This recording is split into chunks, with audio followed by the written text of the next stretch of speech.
আর এই যে আমার ছেলে কিন্তু বেশ এনজয় করে খাচ্ছে, বেশ নাচানাচি করে খাচ্ছে। তো I wish all the best to the MNN food homemade Cerelac. এবং এটার যে উপাদানগুলো আমি প্রত্যেকটা উপাদান খুব ভালো করে পড়ে দেখেছি। কিছু কিছু উপাদান ব্রেন ডেভেলপমেন্টের জন্য রয়েছে, রোগ প্রতিরোধের জন্য রয়েছে, মুখের অরুচির জন্য রয়েছে। আমার মনে হয় কিছু কিছু জিনিসের রিভিউ না করাটা একটা বিশাল বড় অন্যায়। আর সেই জিনিসটা যদি খুব বেশি ভালো হয় তাহলে তো রিভিউ আসলে মন থেকেই চলে আসে। ঠিক সেরকম একটা প্রোডাক্ট হচ্ছে এই সেরেলাকটা। আর এটা হচ্ছে ছোট বাচ্চাদের, যেসব বাচ্চারা সাধারণত সলিড স্টার্ট করেছে তাদের জন্য। বাচ্চা কাচ্চার খাবার এমন একটা জিনিস, এটা নিয়ে সাধারণত কোনো প্যারেন্টসরাই কখনো নেগলেক্ট করতে চায় না, কখনো কম্প্রোমাইজ করতে চায় না। এটা যেন খুব বেশি পারফেক্ট হয় এবং খুব সেফটি মেনটেন করা একটা জিনিস হয়, এটা সবাই আমরা খেয়াল করি।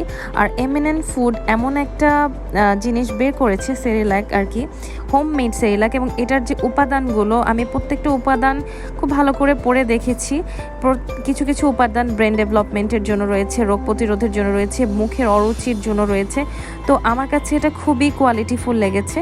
তো এবং এটার প্যাকেজিং যেটা ছিল এটাও আমার কাছে খুব বেশি কোয়ালিটিফুল লেগেছে, কারণ আমি এর আগেও অনেকগুলো সেরেলাক আমার ছেলেকে খাওয়িয়েছি, কোনোটায় খুব একটা বেশি আমার কাছে প্যাকেজিংটা পছন্দ হয়নি। এখানে প্যাকেজিংটা আমার কাছে খুব বেশি মনে হয়েছে যে খুব ফুড গ্রেডেড প্লাস্টিক ইউজ করেছে, আর খুব ভালো করে প্যাকেজ ওরা করেছে। তো এখানে আমি আসলে প্রসেসটা দেখাচ্ছি যে আমি আমার বাচ্চার জন্য যেটা বানাই এটা কিভাবে বানাই।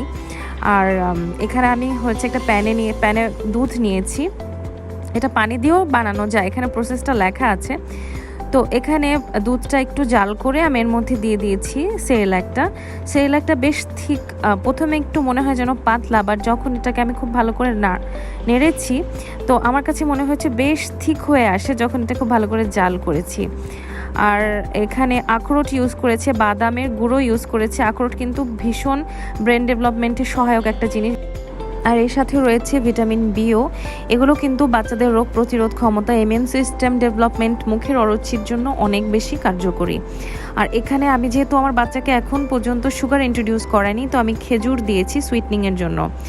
আর এই যে এটা নাড়ানাড়ি করে বেশ যখন একটু ঘন ঠিক হয়ে আসবে, টেক্সচারটা যখন একটু ঘন ঘন হবে তখন এটাকে নামিয়ে ফেলবো।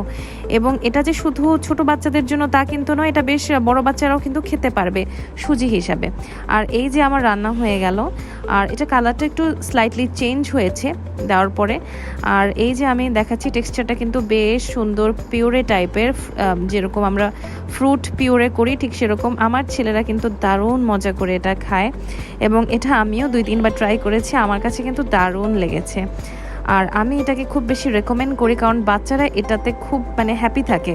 সাধারণত দেখা যায় যে ওদের অনীহা কাজ করে, বাট আমার ছেলেদের আমি যখনই এটা খাওয়াই তখন কিন্তু তারা খুব হ্যাপি মুডে এটা খায়, আর হচ্ছে ওদের এটার মধ্যে কোনো রকম অরুচি কাজ করে না। আর এই যে আমার ছেলে কিন্তু বেশ এনজয় করে খাচ্ছে, বেশ নাচানাচি করে খাচ্ছে। তো I wish all the best to the MNN food, যে বাচ্চাদের যে অরুচির জন্য যে কাজটা ওরা করছে ডেফিনেটলি খুব ভালো কাজ করছে। আর আমি এদের উত্তরোত্তর সাফল্য কামনা করছি। Thank you.